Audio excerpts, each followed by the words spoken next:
세상에는 좋은 것이 참 많습니다. 사람들은 그 중에서도 돈을 좋아합니다. 다다익선입니다. 돈이 있으면 안 되는 게 없고 못하는 게 없습니다. 생일 선물로 제일 좋은 것은 돈입니다. 남, 여, 노, 소 할 것 없이 현금을 제일 좋아합니다. 학벌도 좋아합니다. 명문대 들어가고 유학도 가고 박사학위도 받으려고 합니다. 자랑스럽거든요. 누구나 다 좋은 학벌 부러워하고 자랑스러워합니다. 대기업 들어가는 것 안정된 삶의 기초가 되니까 든든합니다. 누군들 대기업 들어가고 싶지 않겠습니까? 고급 승용차 멋지고 안전합니다. 대접도 받습니다.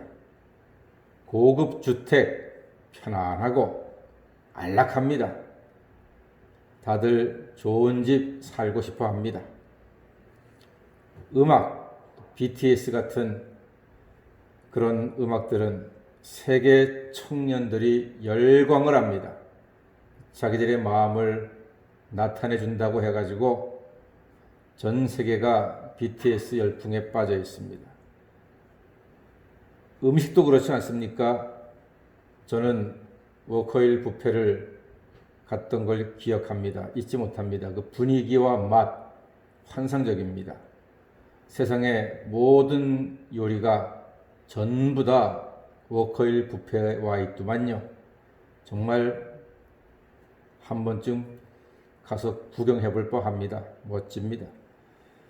제주도 서귀포에 있는 신라 호텔, 거기는 참 비싸요. 근데 돈이 아깝지 않다는 생각을 하게 되는 그런 호텔입니다. 저는 직접 묵은 적은 없고요. 호텔 구경도 하고 정원이나 해변에서 잠시 쉬었던 적이 있는데 입이 딱 벌어지게 아주 아름답고 좋더라고요. 참 세상에 좋은 거 많습니다, 여러분. 그런데 이 좋은 것들의 공통점이 있습니다. 무엇인고 하니 모두 다 사람의 필요에 의해서 사람을 위해서 만든 것들입니다. 사람을 편하게, 사람을 기쁘게, 사람을 행복하게 하기 위해서 만들었습니다. 누가 뭐라 합니까? Not bad. 나쁜 거 아닙니다. 할 수 있으면 소유하고 누리십시오. 좋습니다. 그것이 자본주의고 민주주의입니다. 하지만 여러분, 좋은 게 다 항상 좋은 것만은 아닙니다. 왜냐하면 이것들이 우상이 될 수 있습니다. 누구도 장담하지 못합니다. 자기가 좋아하는 그것으로 우상이 돼버리잖아요. 그럼 모든 사람을 그걸로 판단합니다. 자기가 100평짜리 집에 살잖아요. 그러면은 100평도 안 되는 집에 사는 사람들은 정말 우습게 보이는 거예요. 자기가 현금이 한 20억이 있다 그러면은 현금 20억 안 되는 사람들은 전부 다 바보처럼 보이는 거예요. 다 그렇다는 게 아니고 자기가 좋아하는 게 우상이 된 사람이 그렇단 말입니다. 세상 것이 우상이 되면은요, 사람이 너무 초라해집니다. 스님도 목사님도 돈 때문에 싸운다니까요. 그거 보고 우리는 아이고 스님이라는 사람들이, 목사라는 사람들이 하면서 손가락질 하거든요. 그러나 그럴 거 없습니다. 나도 돈 때문에 초라해질 수 있고, 나도 돈 때문에 자존심 버릴 수 있고, 나도 돈 때문에 사람 미워할 수 있는 겁니다. 남 얘기가 아니죠. 학벌 이것이 우상이 되면은요, 학생들이 절망을 합니다. 전부 다 명문대 갑니까? 전부 다 유학 갑니까? 그렇지 않습니다. 명문대 못 가고 유학 못 가는 사람들이 훨씬 많습니다. 명문대 가고 유학 가는 사람들은 아주 소수입니다. 그런데 학벌을 내가 우상으로 갖게 되면은요, 우리 학교도 못 나온 애들은 아주 우습게 보이는 거거든요. 그거는 하나님의 마음도 아니고 성경에서 말하는 사랑의 마음도 아닙니다. 직장이 정말로 행복을 주던가요?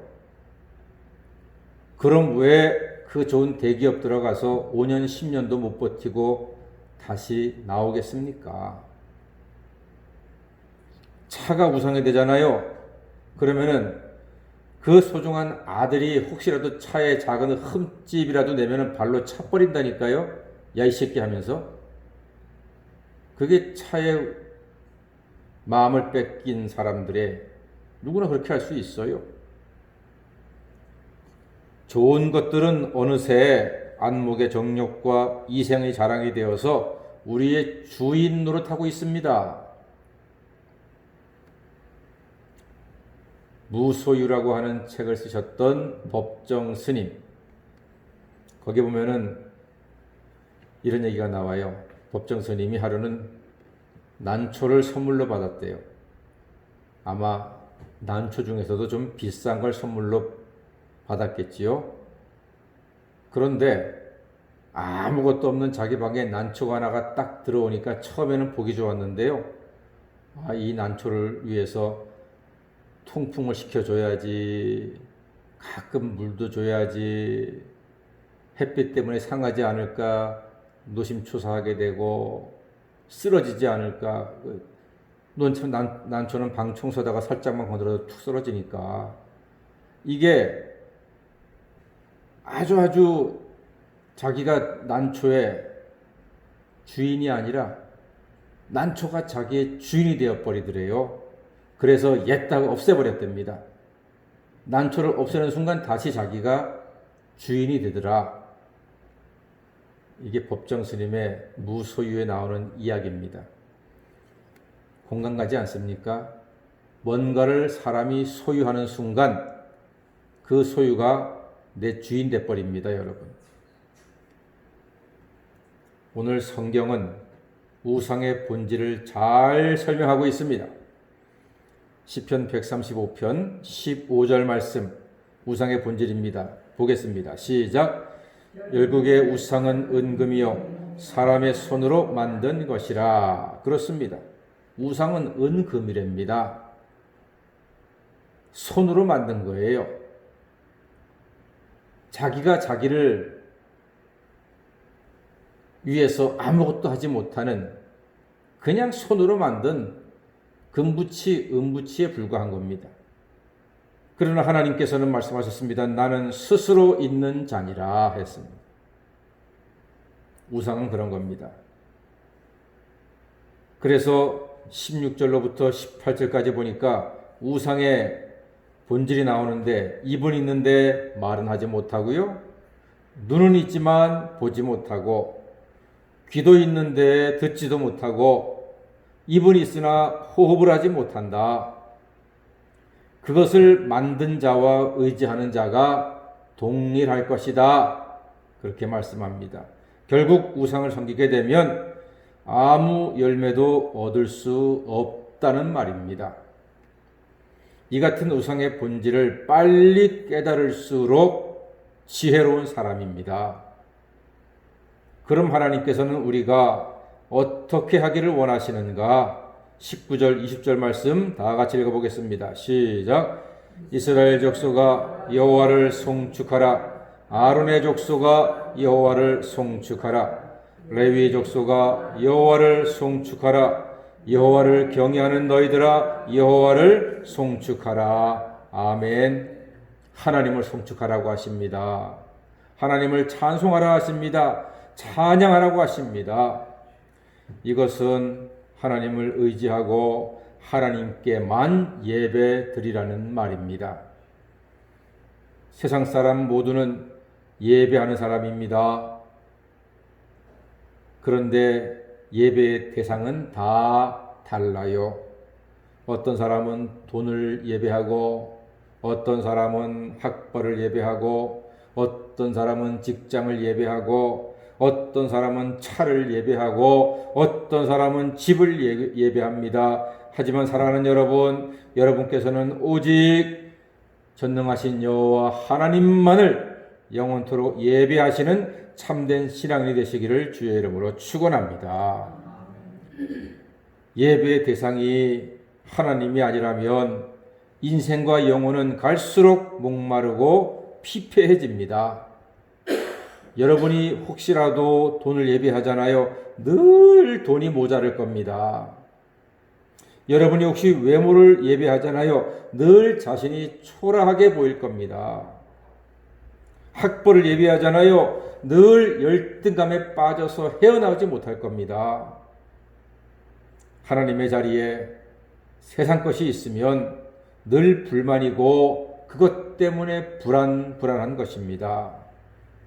사랑하는 여러분, 우리의 필요를 지금까지 누가 채워주셨습니까? 오직 하나님이 채워주셨습니다. 만나도 하나님이 주셨고 생수도 하나님이 주셨고 구름기둥 불기둥으로 안전하게 보호하신 이도 하나님이십니다. 그러므로 오직 하나님만 예배하고 하나님만 찬송하는 지혜롭고 행복한 자녀가 되시기를 주님의 이름으로 간절히 축원합니다. 아멘. 기도하겠습니다.